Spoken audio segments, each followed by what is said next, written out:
Shalom, então retornando na parte 2, eu estou fazendo o estudo de Êxodo 13, onde o evento se dá após a saída do Egito, né? O Senhor vai pedir então que para sair do Egito, o povo dele não coma pão com fermento durante 7 dias. É incrível, mas por que Deus queria que eles não comessem pão com fermento durante 7 dias? Ora, nós sabemos que 7 é o número de Deus, e o 7 é usado muito para purificação. Quando se tivesse uma doença, sempre tinha que se esperar 7 dias para confirmar a cura. Então, 7 dias é um tempo necessário para que o povo pudesse comer o pão sem fermento, que, como eu já expliquei no vídeo anterior, fermento simboliza o pecado. O pecado, quando ele entra numa pessoa, ele toma por toda a pessoa, ele contamina tudo. Então, eles deveriam deixar o fermento para trás, o fermento que representa o Egito, que representa o pecado, não deveria acompanhar com seu povo que saía do Egito para uma nova vida, para um novo começo, para se tornar um povo, o povo escolhido de Deus. E ele iria estar caminhando para essa terra que mana leite e mel. Ora, nós sabemos que a terra que mana leite e mel, ela foi nesta terra, mas nós esperamos uma nova terra que mana leite e mel, onde não vai haver morte, onde não vai haver doença, onde não vai haver enfermidade, tristezas, nada. Vai ser o reino de Deus, aquele que Deus preparou para o homem quando o criou sem pecado. Então, o homem deveria agora, na Páscoa, nessa festa comemorativa do povo de Israel, para lembrar a saída do Egito, para lembrar que no Egito, como eu disse, nessa festa tinha que se comer ervas amargas, porque eles deveriam lembrar qual era a situação deles no Egito. Era uma situação de dor, era uma situação de vergonha, era uma situação de medo, de violência, de dor intensa, de escravidão, de nenhum direito, de trabalhar sem parar, de não poder adorar a Deus, servir a Deus. Ora, eles não poderiam fazer nada do que aquilo que Deus tinha previsto para a vida deles. Por quê? Porque tinha um faraó na vida deles. Tinha um faraó destruindo, tinha um faraó aniquilando, escravizando, desonrando. O faraó matou as crianças, os filhos de Israel, os meninos que nasciam eram jogados no Nilo. Então, muita maldade, muita crueldade foi cometido com o povo de Deus quando ele estava no Egito. Ora, o Egito hoje representa o mundo com as suas concupiscências, com seus pecados, com seus enganos, com as suas seduções e com as suas consequências.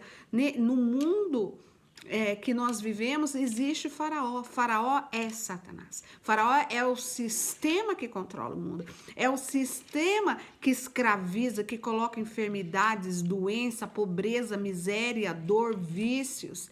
E o Senhor, então, ele veio para nos tirar. Ele enviou Moisés. Ele enviou esse Moisés que iria tirar, que tinha sido prometido. Por isso que Faraó, sabendo disso, Faraó, que simbolizava o próprio Satanás, habitava em Faraó. Faraó era adorado como Deus pelos egípcios. Ele era tido como Deus. E ele era a habitação do próprio Satanás. Ele era o templo de Satanás. Assim como aqueles que servem a Deus, é o templo do Espírito Santo, é o templo do próprio Deus. Então, aqueles que adoravam Faraó eram os templos de Satanás. E esse Satanás aniquilou o povo de Israel. E agora Deus veio com justiça, Deus veio com libertação. Mas Deus, nós iremos ver mais tarde, eu vou chegar nesse ponto aí, nós vamos ler, que foi profetizado para o povo de Israel que viria um Salvador, viria um Messias, um ungido. um escolhido. Ungido significa aquele que recebe o azeite de Deus para cuidar do povo de Deus, para o libertar dos seus inimigos. Nós vamos ver que Moisés foi esse ungido que foi profetizado. Nós vamos ver daqui a pouco essa profecia. Nós tivemos um outro ungido, um outro Messias. Ungido é a palavra Messias em português, Mashiach em hebraico. Vai haver um novo ungido depois, que vai ser a vinda do rei Davi, né? Que foi esse segundo Mashiach. E nós vamos ter o terceiro e último Messias, o Mashiach, que vai ser o Senhor Yeshua, que vai tirar o povo de Israel do Egito do pecado. Então, como nós estávamos dizendo, houve uma ordenança que está no versículo, eu estou lendo Êxodo 13, que está no versículo 6 que diz, e 7, que diz, 7 dias se comeram pães asmos. Pão que simboliza Deus, Deus é simbolizado pelo pão, e o asmo significa ausência de pecado, ausência de injustiça, ausência de transgressão. Então, ele disse, vocês agora não vão comer mais o pão sujo que vocês comiam no Egito. Aquele pão com fermento, aquele pão com pecado, aquele pão da escravidão, aquele pão da injustiça, aquele pão da maldade. Não. Agora vocês vão deixar esse pão para trás, ele vai ficar no Egito e vocês, a partir desta festa, vocês vão comer 7 dias de pão asmos. Eu sou esse pão. Eu sou esse pão e nesse pão não tem nenhuma maldade, nenhuma transgressão. Então, nós sabemos que Yeshua, como eu já disse, ele morreu na Páscoa e ele se tornou esse pão. Mas a gente já comentou isso, mas para aqueles que ainda não viram esse vídeo, Yeshua, ele morreu na Páscoa, onde é proibido todo fermento. Então, não se podia tomar vinho. Pode-se tomar o suco de uva, mas o vinho não. Então, Yeshua, quando pegou aquele pão que quebrou, ele disse, esse é o meu corpo que é dado por vós. Então, ele deu um pão sem fermento, um pão asmo, um pão da sinceridade, um pão de salvação e deu o suco de uva. Nós já comentamos sobre isso, sobre a Santa Ceia. E voltando, então, ele vai dizer... Por que, né? Eu queria falar uma coisa antes. Por que deveria comer 7 dias? Ora, o povo deveria se habituar a um novo pão. Ele tinha que esquecer o pão com fermento. Então, ele deveria comer 7 dias para realmente se integrar, para realmente ver que a vida dele mudava, que agora estava em mudança. E 7 dias é um número perfeito, é um número de realização de que a obra é feita completamente. Comendo 7 dias pão com fermento, ele ia entender que ele estava saindo do Egito, que agora era tudo novo, que agora começava uma nova vida, uma vida sem a escravidão. Por isso que Páscoa significa sair da escravidão do pecado e entrar para a salvação de Deus. Então, continuando, eu fiquei, no último vídeo, eu disse que eu iria explicar para vocês o versículo 8. Por quê? Nós vamos ver algo muito interessante no versículo 8. Ele diz assim, naquele mesmo dia... contará teu filho, dizendo, é isto pelo que o Yahvé me fez quando saí do Egito. E o versículo 9, na verdade era o 9 que eu queria falar, e será como sinal na tua mão. Sinal na tua mão, versículo 9, e por memorial entre os seus 2 olhos. Memorial. Então, o fato de comer o pão sem fermento durante esses 7 dias seria um sinal. Seria um sinal que agora eu não pertenço mais ao Egito. Seria um sinal que agora eu faço parte do povo de Deus.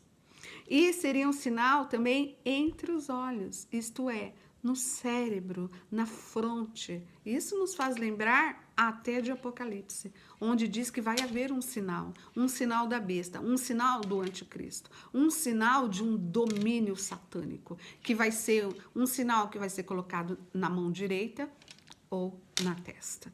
Veja que o nosso Deus também nos assinala, nós seremos assinalados. Nós vamos ver isso na Bíblia, em vários lugares onde Deus coloca sinal sobre nós, mostrando que nós pertencemos ao povo de Israel, mostrando que nós pertencemos ao povo de Deus. Há um sinal. Por que a mão? Porque a mão representa o que é um ser humano sem a mão. Ele não pode trabalhar, ele não pode pegar, ele não pode fazer nada. Então a mão, principalmente a mão direita, ela representa esse trabalho. Então, esse pão asmo, ele representa a força do povo de Deus. Quando nós comemos o nosso Senhor, porque o pão representa o nosso Salvador, o nosso Senhor, nós estamos fortes para trabalhar para Ele. Nós estamos com um sinal. O nosso trabalho é um trabalho que tem fruto, que vai frutificar. É um trabalho que vai salvar. Por isso nós temos o sinal na nossa mão. E também vai ter o sinal na nossa fronte. Por quê? Ele vai dar a resposta. Ele diz assim, um memorial entre os teus olhos. Porque realmente vai ser um memorial, onde nós vamos ter que lembrar, todos os anos nós comemoramos Pêssah. E aqueles que creem em Yeshua, os judeus que aceitaram Yeshua como Mashiach, revelado e profetizado, ele vai ter também esse memorial da morte do Cordeiro de Deus. Ele vai ter esse memorial no seu cérebro, na sua mente, que representa o coração. O nosso coração, ele está na nossa mente, né? A gente faz o sinal do coração, mas o coração, eu não sei por que se usa a mesma palavra para a mente e para o coração bomba físico. São dois órgãos totalmente diferentes, mas enfim, é usado o mesmo nome. Então ele diz assim, para quê? Então será um sinal na tua mão e por memorial entre os olhos, para quê? Para que você possa olhar e ver que o teu trabalho e que os teus pensamentos, agora, eles pertencem a Deus e eles têm que estar focados em uma coisa. E vamos ver o que é esta coisa. Para que a lei de Yahvé esteja na tua boca.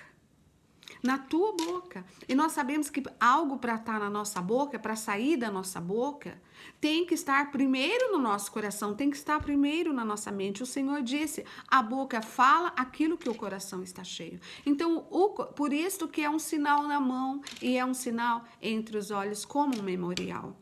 Então, esta lei do Senhor, lei é a palavra Torá, que significa ensino, o ensino de Yahvé vai estar na nossa boca, mas antes de estar na nossa boca, tem que estar no nosso coração, tem que estar na nossa mente. Amém? Ele diz assim, você vai guardar, então, esta ordenância de ano em ano, um memorial perpétuo. Enquanto o povo de Deus estiver nessa terra, será comemorado esta festa de Yahvé. Amém? E ele diz assim, só que depois que se come 7 dias, algo deveria acontecer. Há um segmento. Ele diz assim no versículo 11, quando o Senhor te houver introduzido na terra dos cananeus, como te jurou a ti e a teus pais, quando houver dado, o que vai acontecer no versículo 2? Apartarás. Você vai apartar para Yahvé todo que abrir a madre e todo primogênito dos animais que tiveres. Então, tudo que você pertencer, toda a vida que te pertencer, seja os teus filhos, seja os teus animais, você vai consagrar esta vida para mim.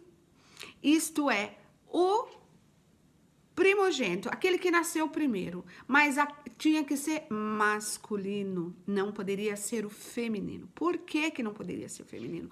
Porque ele deveria representar o primogênito de Deus que seria entregue por nós. Nós vamos analisar e diz assim,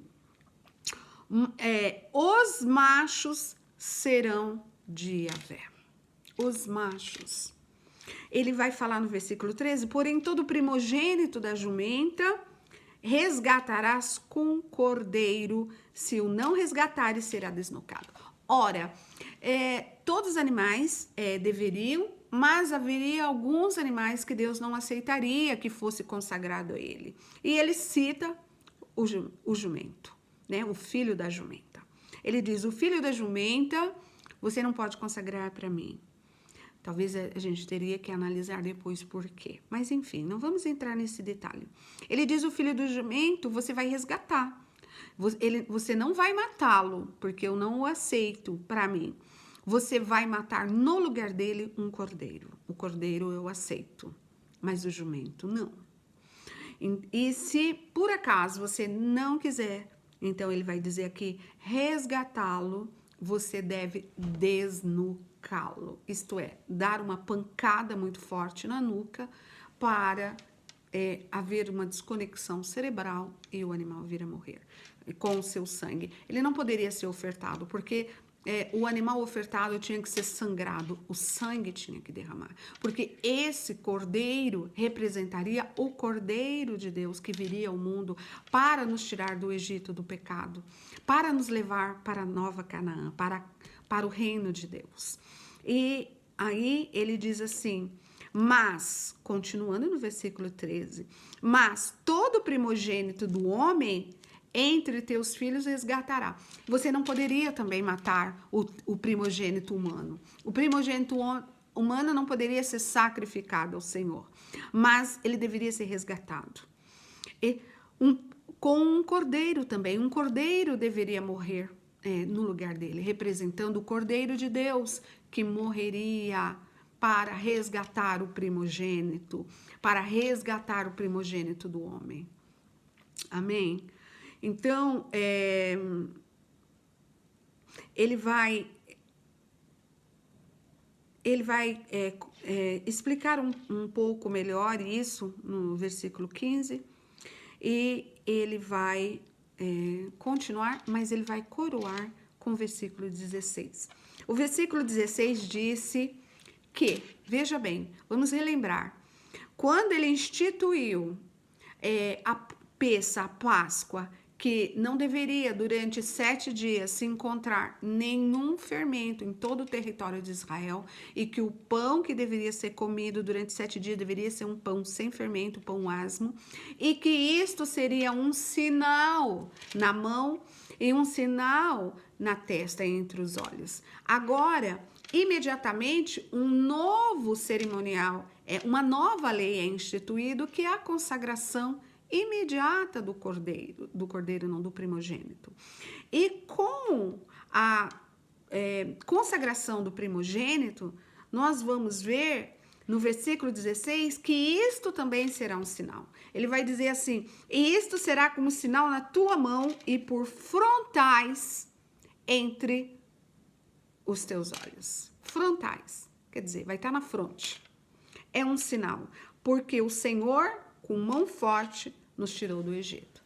Ora, quando nós sabemos que hoje nós não precisamos mais sacrificar os primogênitos animais para o Senhor, porque o verdadeiro primogênito já foi sacrificado, o cordeiro também já foi sacrificado e hoje nós não precisamos oferecer mais consagrar, porque a palavra consagrar era oferecer a vida.